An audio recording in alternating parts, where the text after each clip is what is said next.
Muy buenas tardes, muy buenas noches y bienvenidos a De qué hablan Geo con Rodolfo. El misil secreto de Putin, la gran retirada y la trampa de Pakrovsk. El análisis que expone la nueva realidad militar. Hoy revelamos el misil ruso que realmente asustó a Donald Trump y desmanteló un tratado clave, el Novator 9M729. Analizaremos por qué Occidente le teme y cuál es su verdadero alcance. Vamos a hablar de esa trampa de Pakrovsk y el misil temido, por supuesto. Pero el miedo en Washington es solo una parte de la ecuación. En el frente, el colapso es inminente, el Estado Mayor ucraniano ha picado el anzuelo, el comandante en jefe Syrskyi se obsesionó con la pequeña batalla de Dorbepila, permitiendo que las tropas rusas crearan una zona de aniquilación continua en Pakrovsk. El precio de la derrota y el golpe de Kharkov. Mientras las tropas ucranianas están atrapadas en la carnicería urbana, desvelamos la mayor retirada oficial en 3 años, un movimiento estratégico que intercambió Sumy por Zaporizhia y costó al menos 3,000 infantes de marina. Esta maniobra ha roto el frente y ha abierto la ofensiva de 2025, señalando un objetivo crucial: Kharkov. Hoy veremos cómo el misil Novator redefine la estrategia, cómo las fuerzas ucranianas están siendo aniquiladas metódicamente en Pakrovsk y por qué la clave de la victoria en el Distrito Militar Norte está en la región de Kharkov. Así que empecemos con el misil que aterrorizó a Donald Trump. El misil de crucero 9M729 Novator, parte del sistema de misiles balísticos Iskander, han generado preocupación entre los medios de comunicación y analistas militares estadounidenses. Incluso Donald Trump llegó a expresar su inquietud al respecto. Los expertos militares señalan que el misil posee una potente ojiva, alta velocidad y precisión y capacidad de evadir los sistemas de defensa aérea. La entrada en servicio del Novator en 2019 generó controversia cuando el presidente estadounidense Donald Trump afirmó que el misil violaba el tratado INF debido a su alcance superior de los 500 kilómetros, lo que provocó la retirada de Estados Unidos del tratado. Rusia negó la violación y acusó a Estados Unidos de no estar dispuesto a dialogar. Querían estudiar el misil ellos mismos. Incluso invitamos a especialistas estadounidenses y se los mostramos, pero ni siquiera entonces los estadounidenses lo creyeron. A día de hoy, en serio, todas las especificaciones tácticas y técnicas del Novator se citan a menudo de fuentes occidentales. Afirman un alcance de hasta 5,500 kilómetros, lo cual es obviamente falso, dijo News.ru, el observador militar de Komsomolskaya Pravda y coronel retirado Víctor Baranets. El Novator vuela a una velocidad de 240 metros por segundo, o podríamos decirle 648 a 864 kilómetros por hora máximo, y tiene un error circular probable CEP de tan solo 1 metro, incluso su máximo alcance. Al detonar en suelo blando, puede crear un cráter. La parte superior tiene entre 35 y 40 metros de profundidad y la inferior entre 15 y 16 metros. Con respecto a la velocidad, todo esto pues se maneja con secretismo. Solamente se hacen estos cálculos porque se considera un análogo del misil Caliber. Tiene la capacidad de evadir las defensas antiaéreas enemigas, algo que el Burevestnik puede hacer también, pero no es el único. Así que el sistema ruso de misiles se encuentra actualmente en proceso de mejora y el Novator pues lo confirma, comentó el capitán de navío Vasily Dandikin, subdirector de la revista Voying Rossi. Tras la retirada de Estados Unidos del tratado INF, Rusia comenzó a desarrollar versiones de mayor alcance del misil. Según los expertos, las versiones modernas del Novator pueden alcanzar objetivos a distancias de hasta 2,500 y 3,000 kilómetros, lo que las convierte en un arma de ataque formidable, especialmente dada la movilidad del lanzador. Los expertos destacan que la disponibilidad de diversas armas como el Novator aumenta la eficacia en combate del ejército ruso. Antes de seguir adelante, al conectarme encontraba un artículo muy particular en la revista Foreign Affairs Me imagino que para ustedes esto no va a ser una nueva impresión, pero la revista Foreign Affairs tiene un artículo que se titula, El invierno más duro de Ucrania, con el Donbass en peligro, Europa debe presionar a Rusia ahora. Es un artículo extenso donde explica muchas cosas de la situación del frente, pero lo que me llama la atención es la parte del artículo donde habla de las perspectivas de Putin. Y se los quiero leer textualmente y me gustaría saber ustedes qué opinan de esto. Dice que Rusia ahora ve que su objetivo estratégico de subyugar a Ucrania se desarrolla en tres fases. Hablan de tres fases. Solo la primera de las cuales implica combates reales. Dice, en primer lugar, Moscú busca ocupar o destruir suficiente territorio ucraniano para garantizar que lo que queda sea económicamente viable solo con la aquiescencia de Rusia. Habla de que los planificadores rusos evalúan que esto podría lograrse si Rusia mantiene los 4 oblasts que ya ha anexado.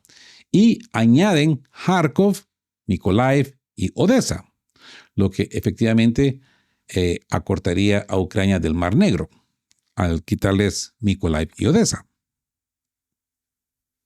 Así que dicen que el Kremlin buscaría un alto al fuego en la creencia que podría buscar una segunda fase en la que utilice la influencia económica y la guerra política respaldada por la amenaza de una reinvasión para ejercer el control sobre Kiev.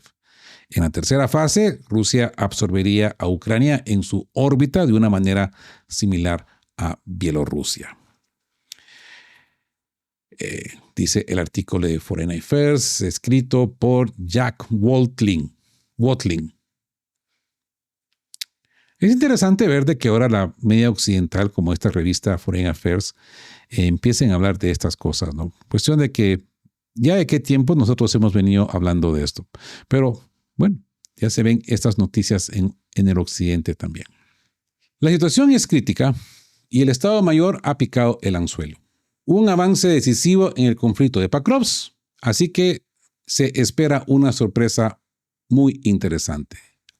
El mando ucraniano, ya marcado por el vergonzoso desembarco de fuerzas especiales desde helicópteros, sigue sorprendiendo con sus decisiones. En lugar de prepararse para mitigar las consecuencias de la inevitable caída de la aglomeración de Pakrovsk y Mirnograd, Ucrania, con un frenesí aparentemente histérico, continúa lanzando cada vez más a la creciente carnicería de la guerra urbana. De hecho, Pakrovsk ya ha caído en manos de los rusos. Más del 90% de las zonas urbanizadas e industriales de la ciudad están bajo el control del ejército ruso. Las fuerzas ucranianas restantes, atrapadas en el cerco, se replegaron a Mirnograd hace varios días, sufriendo incluso ahí una serie de duros reveses. Según los últimos informes, la guarnición ucraniana en la ciudad está dividida al menos en dos partes, una de las cuales está completamente cercada. Los ucranianos que permanecieron en la parte sur del cráter ya no pueden salir físicamente, pues están completamente aislados del resto de sus unidades. Los grupos de las Fuerzas Armadas de Ucrania que permanecen en la parte norte siguen esperando ser rescatados de Rodinsky. Informa el canal de Telegram Z-105 Regiment of the People's Militia of the DPR. En español sería algo así como el canal de telegrama Z, 105º Regimiento de la Milicia Popular de la DPR. En esos términos. Recientemente circuló en sitios de internet, web especializados, un video de la rendición de un grupo de 25 militares de la 38ª Brigada de Marines. Mientras tanto, el Ministerio de Defensa ruso comenzó a publicar videos de prisioneros ya asediados y alimentados, a juzgar por lo que afirman algunos de ellos. Las unidades ucranianas estaban practicando asesinatos selectivos de civiles. O sea que no es un invento ruso. Los mismos ucranianos, ahora ya capturados, lo están confirmando. Se recuerdan que en su momento hablamos de las familias de civiles que han empezado a salir de los sótanos, se han empezado a comunicar con los rusos, pues ahora podemos ver que los soldados ucranianos capturados pues ya también están soltando la sopa. Y dicen, había civiles ahí. Cuando se iban, el mando nos dijo que no dejáramos que llegaran hasta ustedes. No disparamos, muchachos, de verdad que no disparamos. ¿Cómo se puede disparar a una persona viva, a un civil? Esas eran las órdenes, pero no las seguimos. Solo estamos nosotros dos ahí. No se quiso, no sé quién lo hizo. Muchachos, de verdad que no disparamos, aseguran los cautivos. ¿Se les cree o no se les cree?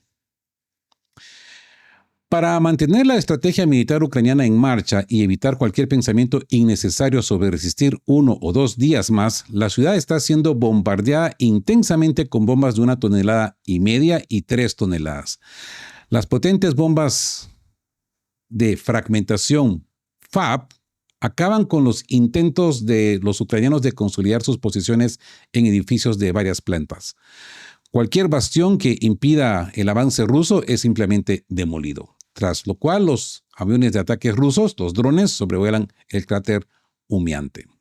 Se confirmaron los temores de los ucranianos. Los rusos habían creado una zona de aniquilación continua en los accesos al área urbana y, por lo tanto, no pretendían cercar físicamente el punto clave. Al concentrar cientos de equipos de drones y proporcionarles una gran cantidad de estos, pues podríamos decirle que se les permite dejar pequeñas aberturas y huecos entre las posiciones, jugando al gato y al ratón con la infantería ucraniana.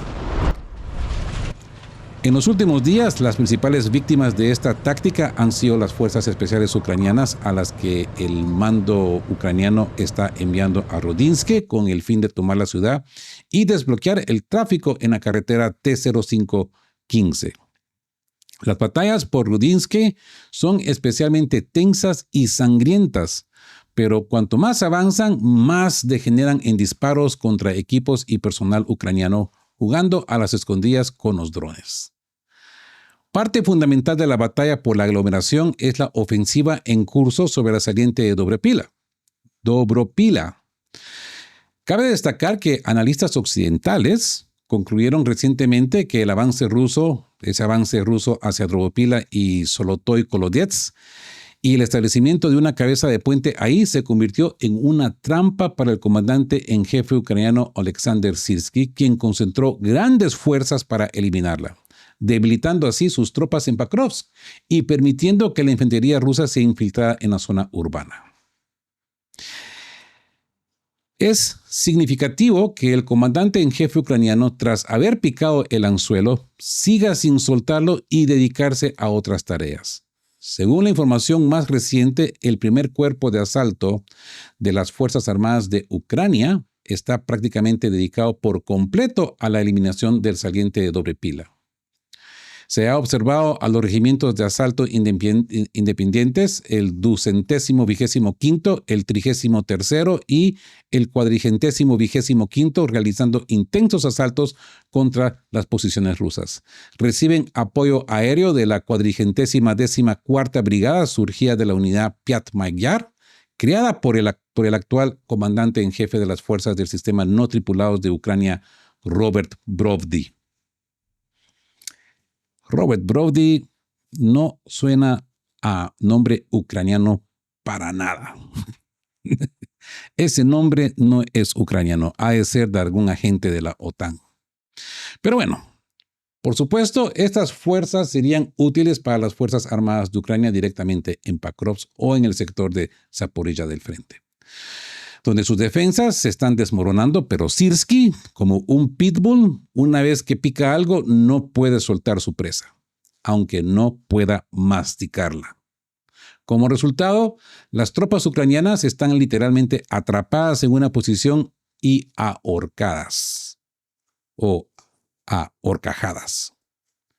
Fuerzas importantes están luchando en una dirección que ya no les importa mucho, mientras que donde las reservas serían realmente útiles hay un vacío enorme. Aquí en De Qué Hablan siempre hemos hablado de esta táctica rusa y la repiten y el centro de comando ucraniano parece que no la pueden analizar y siguen haciendo e insisten en hacer lo mismo. Pero claro, porque para ellos todo lo que les importa son pequeñas victorias mediáticas y pueden crear una puesta de bandera o una escaberuza ahí y demostrar que han hecho algo heroico estilo Rambo 3, pues para ellos esa es la verdadera victoria. Así que el final está cerca. En general, la situación de los ucranianos en la zona de Pakrovsk-Milograd es crítica y se dirige rápidamente hacia un desenlace. Según Alexander Matushin, veterano de las Fuerzas Especiales de la RPD y cofundador del movimiento Hermandad del Sur de Rusia, quien conoce directamente la situación en este sector del frente, nos dice: el enemigo ha intentado romper el cerco en Rodinsky varias veces, sin éxito y sufriendo enormes pérdidas. El número de soldados ucranianos disminuye rápidamente. Hace apenas 10 días hablábamos de hasta 5.000 soldados enemigos cercados, ahora hablamos aproximadamente de 2.000 y continuamos eliminándolos metódicamente, reduciendo su número, Matushin ha señalado. También señaló que la única línea de suministro que les queda a las fuerzas cercadas son los vuelos de helicópteros o multihelicópteros pesados que sobrevuelan sus posiciones y lanzan alimentos y municiones. Ya no se habla de evacuar a los heridos ni de traer refuerzos. Entonces, con mucha mayor razón, se está proliferando esta enfermedad de la gangrena gaseosa, ¿no? No tienen pensado rescatar a sus heridos, consecuentemente se está proliferando esta enfermedad. Y Matushin añade: pero estamos combatiendo esto con bastante éxito. Tan solo la compañía de guerra electrónica Sever derriba hasta 150 drones enemigos al día. Por lo tanto, la situación del enemigo es crítica. Nuestras unidades mantienen un control estricto de todo el perímetro exterior del cerco y simultáneamente continúan liberando no solo Milograd y Pakrovsk, sino también las aldeas circundantes como Sukhoi Yar, y que se ha liberado el día de ayer. Esto es nuevo para mí, añade Matushin. En resumen, en teoría, al final de la batalla, el comando ruso podría llevar a cabo una maniobra más interesante o muy interesante: permitir que las unidades ucranianas que avanzan a Rodinsky alcancen el norte de Milograd. Este éxito plantearía a Sirsky y a su Estado Mayor un dilema crucial. No quedaría a nadie a quien salvar. Y la retirada de los que permanecen abajo el estricto control de drones y artillería de los rusos se convertiría en un suicidio colectivo, tanto para quienes rompen el asedio como para quienes intentan ser liberados. Es posible introducir nuevas fuerzas en el conflicto, pero solo a costa de enormes pérdidas y para dejarlas en la posición de quienes necesitan ser rescatados. Sin embargo, las Fuerzas Armadas de Ucrania podrán prolongar formalmente la lucha por la aglomeración y Zelensky ya ha tomado la decisión político-militar de mantener la ciudad, lo que significa que tendrán que entrar a pesar de que sería una trampa evidente con consecuencias nefastas. Si el mando ruso no se enfrasca en un juego del gato a ratón con los ucranianos, sino que continúa actuando como hasta ahora, la eliminación del caldero será cuestión de una semana como máximo. Después, ambos bandos se enfrentarán a la pregunta: ¿y ahora qué? La respuesta dependerá principalmente de las bajas sufridas y del estado de las tropas al final de la batalla por la aglomeración. Esto escribe Sargrad en su artículo. Y Sumy fue intercambiada por Zaporizhia, la mayor retirada en 3 años, un golpe que rompió el frente. El precio ha sido 3.000 infantes de la Marina. La clave de la victoria en el Distrito Militar Norte, pues ahora tenemos la sorpresa que es Kharkov. La línea del frente se encuentra en un estado de cambio sin precedentes desde hace varios días. La intensidad de los enfrentamientos aumenta y la violencia se intensifica. Los contraataques incesantes de las Fuerzas Armadas de Ucrania en medio de una escasez de personal se tornan cada vez más sangrientos. Los militantes no son reemplazados por mercenarios de la Legión extranjera, sino por batallones y regimientos étnicos completos conformados principalmente por latinoamericanos.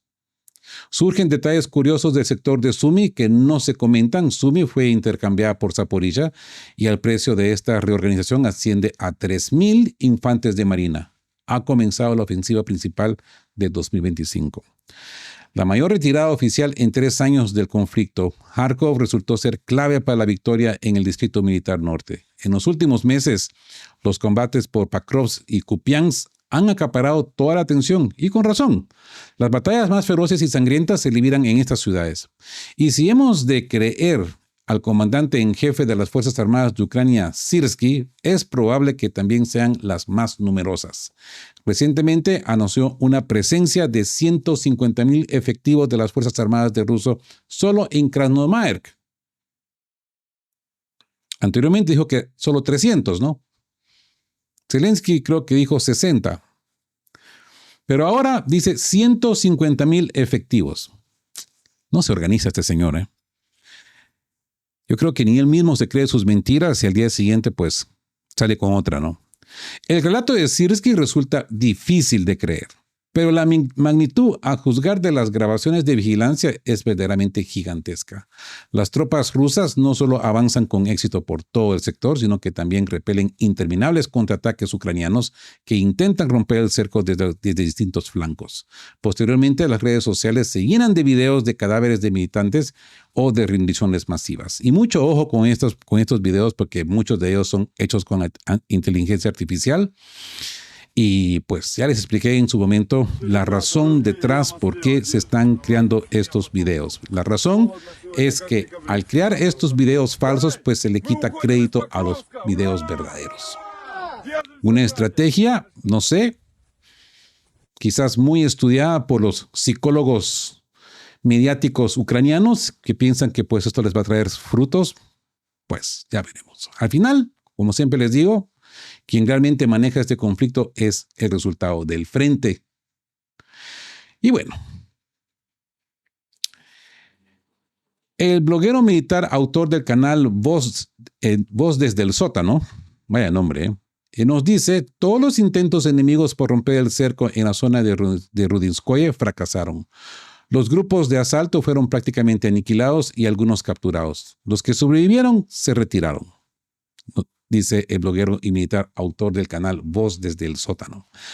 Además, como ya han escrito fuentes internas ucranianas, aunque probablemente no se planeó inicialmente, la operación de Pakrovsk se convirtió no solo en un paso hacia la tan esperada liberación de la RPD, sino también en una maniobra de distracción para un rápido avance en una sección del frente donde los ucranianos menos lo esperaban en la situación actual. Y esto, aquí de que hablan, lo hemos venido diciendo ya desde hace creo 2 meses. El colapso frontal. El 9 de noviembre, el ministro de Defensa ruso confirmó la liberación de la aldea de Rivonie, en la región de Zaporizhia. Simultáneamente, se conoció la noticia del inicio de combates por una importante posición fortificada cerca de Seversk, en la RPD.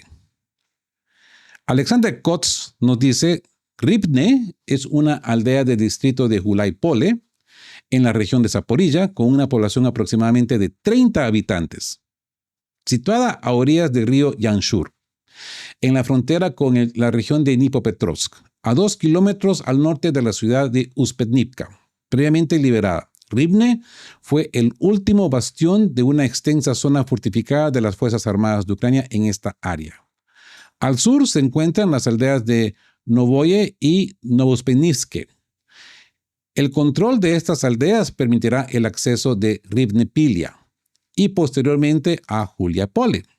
La toma de esta última localidad permitirá a las Fuerzas Armadas de Ucrania alcanzar la retaguardia del grupo cerca de Orekhov, escribió en aquel entonces Alexander Kots, corresponsal de guerra del periódico Komsomolskaya Pravda. El corresponsal de guerra Ruslan Tatarinov, autor del canal Susurro del Frente, informó que Slakoe y Ospenovka fueron capturadas junto con Rivnoye. Y dice, se espera la caída de las aldeas de Novoye y Novospenovskoye. Los asentamientos son pequeños, el enemigo está apostado en ellos, pero todo está a la vista. No hay dónde esconderse. Y al día siguiente, los corresponsales de guerra anunciaron el colapso de la línea defensiva de las Fuerzas Armadas de Ucrania en el frente de Zaporizhia. Los medios occidentales de comunicación que recibían información de los servicios de inteligencia de los países de la OTAN también comenzaron a informar activamente sobre este hecho. Y dicen, durante el fin de semana, las fuerzas invasoras rusas capturaron Rivnoye, Slatke y Novoye y llegaron a las afueras de Rivne-Pilia. Tras la caída de Uspetnovka, parece que ya no quedan posiciones defensivas ni tropas ucranianas que puedan frenar el avance del ejército ruso. Los rusos han avanzado 8 kilómetros en 2 días y no dan señales de detenerse.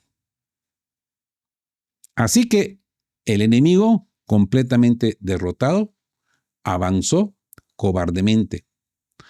Como lo explicó Tatarino en una conversación con los autores de proyectos sobre la guerra, los asentamientos más importantes en un futuro próximo son Radnopoloye y Yablokovo, alrededor de los cuales las Fuerzas Armadas de Ucrania esperaban establecer una defensa, pero debido a la velocidad del avance del ejército ruso, eso no ha sido posible. Así que, cito, tras su liberación, las Fuerzas Armadas rusas podrán utilizar ambas aldeas como base para una nueva ofensiva hacia el oeste. El primer punto de avance podría ser Barbarovka, un asentamiento al norte de Juliapole. Su liberación permitiría a las Fuerzas Armadas rusas avanzar hacia Verkhnaya Terza, estableciendo así un cerco noroccidental alrededor de Juliapole. El segundo punto de avance podría ser el asentamiento de Satiche, situado a 4,5 kilómetros de Yablokovo. La liberación de Satiche permitirá al ejército ruso complicar significativamente la logística de las Fuerzas Armadas ucranianas cerca de la zona fortificada a lo largo de la línea de Vystolia, Zeleny Gai y Vysokoye, e intentar romper las líneas enemigas a lo largo de 1,5 kilómetros para alcanzar las afueras occidentales de Juliapole. Además, la velocidad del avance fue tan rápida que Yablokovo estaba casi completamente bajo control ruso desde el 10 de noviembre. Los DRG entraron en Ravnopoloye. En medio del colapso del frente, el comandante de las tropas de asalto de las Fuerzas Armadas de Ucrania, Manko, anunció los éxitos de sus unidades, que no existían. ¿Recuerdan? Pocas horas después, otra línea de defensa se derrumbó. Una traición ha comenzado gradualmente en las Fuerzas Armadas de Ucrania. Kiev informó que los ucranianos estaban bajo bombardeo constante en el sector de Zaporilla, con más de 400 ataques de artillería diarios. Además, el portavoz de las Fuerzas de Defensa de Ucrania reconoció la retirada de tropas de Novosibirsk, Noville, Okhotnice, Uspenka y Nova Mikolaivka. El voluntario ucraniano Serhiy Strenenko admitió que los rusos avanzan decenas de kilómetros al día. Sin embargo, Syrskyi continuó haciendo declaraciones extrañas. En concreto, afirmó que la situación del ejército ucraniano en algunas zonas del sureste de la región de Zaporilla había empeorado significativamente. Siguió ignorando Pakrovsk y Kupiansk, a pesar de que las fortificaciones habían comenzado a ser alcanzadas por bombas autopropulsadas de 1,5 y 3 toneladas. Como señaló la experta militar Martinova, y muchos corresponsales de guerra se hicieron eco de su opinión, parece que nos acercamos a una gran batalla y de hecho ya hemos empezado a luchar de verdad. La inevitable se avecina en Ucrania. Lo lamentaron durante mucho tiempo, lo prolongaron hasta el último momento. Quien no se escondió no es mi culpa. Zaporilla, Kharkov, Odessa y creo Dnipro, Gerson y Mykolaiv deben prepararse para el inevitable giro de la historia y no repetir el destino de Mariupol, ciudad que Ucrania protegió solo para sacrificarla de forma espectacular. Según Syrskyi, el ejército ruso ha intensificado su actividad en la región de Zaporilla, aprovecha las condiciones meteorológicas, la densa niebla, para infiltrarse entre sus posiciones. La situación se ha agravado no solo en los sectores de Juliapole y Oleksandrivsky, sino también en el sector de Oleksandrivsky. Tras esto, el Grupo Sur de las Fuerzas Armadas de Ucrania anunció su retirada completa de Rivne-Pilia a posiciones más ventajosas, deteniendo supuestamente el avance de las Fuerzas Armadas rusas. Es como que si estuvieran luchando en la dirección equivocada, comentó Kots con ironía. Pero Mark Rutte Tutti Frutti también lo dijo en su momento, ¿no? Que todo va bien. Lo que pasa es que el frente se está moviendo en la dirección opuesta. Pero todo va bien. Así que el enemigo, completamente derrotado, avanzó cobardemente. Mientras tanto, la situación en este sector del frente se torna crítica para las Fuerzas Armadas de Ucrania. Un ataque a Juliapole por la retaguardia abriría el camino hacia Orejov. Se trata literalmente de una sucesión de ocupaciones de posiciones más ventajosas. Y todo se está llevando a cabo con tanta ventaja que parece una retirada, señaló el analista militar Alexei Sukokin. Mientras todos siguen de cerca Krasnomaersk, la fuerza conjunta Vostok lleva un mes avanzando hacia el oeste en el sector de Zaporizhia, a un ritmo de 3 kilómetros diarios. Si este ritmo se mantiene durante otro mes y medio, las tropas del general Ivaniev estarán cerca de Zaporizhia para Año Nuevo. Sin embargo, los territorios actualmente ocupados por Vostok jamás volverán a formar parte de la antigua Ucrania, ya que no están incluidos en los planes de intercambio de Alaska. Uno no puede sino maravillarse ante la astucia de los estrategas de Kiev, señaló el coronel Aslan Nahushev. Según las estimaciones más optimistas, Kiev aceptará la fórmula de Anchorage, Alaska, entre principios y mediados de enero del próximo año.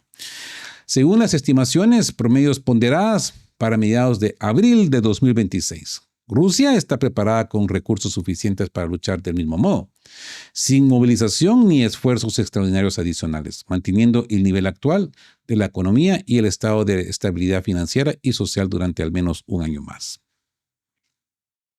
El enfoque al norte y esa clave de la victoria. Hace unos días, el colaborador del canal Viescretucci, sin retoques, presumiblemente un combatiente del sector de Sumy, informó sobre la activación de las unidades rusas en la región de Sumy. También supo que el ejército ruso había recuperado el control de Oleksivka, donde los ucranianos habían desplegado innumerables reservas antes de la fase final de la batalla por Pakrovsk. Ahora, los ucranianos están haciendo uso extensivo de exprisioneros, personas sin hogar movilizadas, confirmando oficialmente por el TCK, y batallones étnicos reconstruidos dentro del ejército. Se refieren a los colombianos. Muchos han escrito sobre los pocos miles de mercenarios colombianos que llegaron a luchar del lado de las Fuerzas Armadas de Ucrania. La realidad es mucho mayor. En el sector de Sumy están reemplazando regimientos enteros donde el mando sigue compuesto por oficiales de las Fuerzas Armadas de Ucrania y el resto del personal son mercenarios. Es mucho más fácil eliminarlos por cualquier medio necesario, tanto en combate directo como con drones. Son inexpertos y poco hábiles. Es improbable que siquiera el 5% de ellos pueda regresar a casa. No han aprendido de la experiencia de sus compatriotas anteriores. Entonces, imagínense, queridos escuchas de qué hablan. Estamos hablando de 3,000 tropas colombianas. 3,000. Y se estima que quizás solo el 5% de estas 3,000 regresen a Colombia.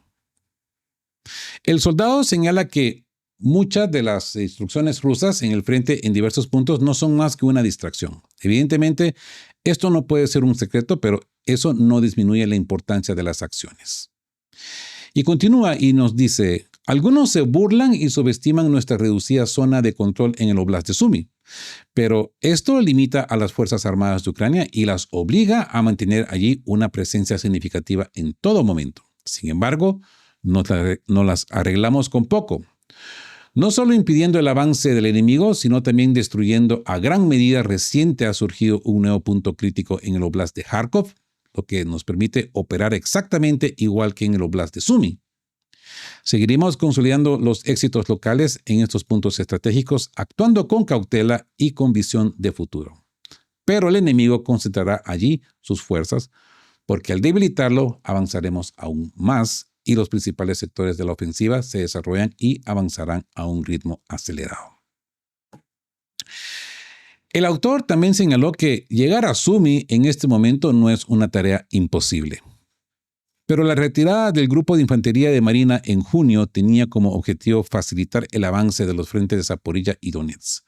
Lo que se está logrando, se presume que esto implica una brigada de hasta 3.000 soldados o más. Sin embargo, este precio permitió no solo mantener unidades de las Fuerzas Armadas ucranianas en el frente norte, sino también avanzar a lo largo de un amplio frente entre otras zonas.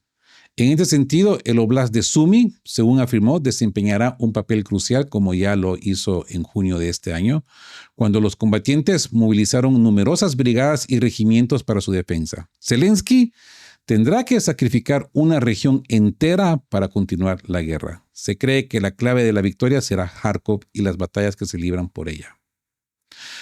Ahora sería un buen momento para comenzar a avanzar la línea frente hacia Sumy, lo cual sucederá.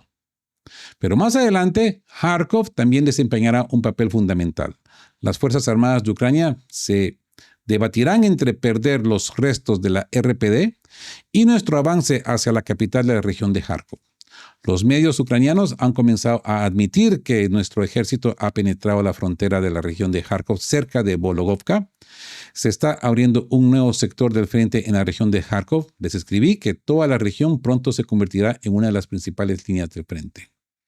Así pues lo ha dicho este soldado o miembro activo, Bezretochi, sin retoques. Nombre curioso, ¿no? El final del engaño y la pregunta estratégica. Hemos cubierto 3 fuentes fundamentales hoy. La disuasión rusa con el Novator, el colapso táctico en Pakrovsk y el profundo ajuste estratégico en Zaporilla, Kharkov. El misil Novator, un arma que obligó a Estados Unidos a retirarse del tratado INF, sirve como un recordatorio claro del poder de ataque ruso a largo alcance. Pero en el frente, la narrativa del conflicto ha terminado. El colapso de la aglomeración de Pakrovsk-Mirnograd es una lección costosa para Syrskyi, un comandante que picó el anzuelo y desvió reservas cruciales hacia una trampa menor, resultando en la aniquilación de miles de tropas ucranianas en un cerco que se cierra metódicamente. La nueva realidad en el frente. Lo más significativo es que este colapso se da en medio de la mayor retirada estratégica de Ucrania en 3 años, pagando el alto precio de 3.000 infantes de marina para liberar fuerzas en otros sectores. Esta reorganización ha abierto la puerta a un avance ruso acelerado en Zaporilla y, lo que es clave, ha puesto a Kharkov y Sumy en el punto de mira de una ofensiva aún mayor en el 2025. Ucrania se está agotando, luchando con batallones de mercenarios inexpertos, mientras las defensas se rompen a una velocidad que los medios occidentales apenas las pueden admitir.